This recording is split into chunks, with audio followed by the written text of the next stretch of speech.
sinasabi ko na hindi discrimination yung pagtuturo ng tama.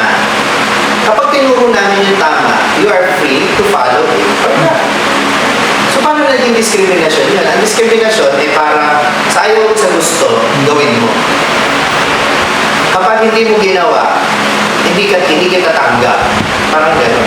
Tanggap naman pero merong iba't ibang pamamaraan ng pagtanggap. Hindi ka tatanggapin sa paraang ikaw yung magdidikta ng terms. Diba? Halimbawa, yun nga yung joke ngayon, diba, sa mga Gen Z, na pag nag-a-apply daw ng trabaho, sila na ang nag-i-interview sa employer at hindi yung employer ang nag-i-interview sa kanila. Kasi gano'n na nga yung mentality ng mundo na ako ang may karapatan. Kaya ako ang dapat mamili na kung paano ko gustong mabuhay.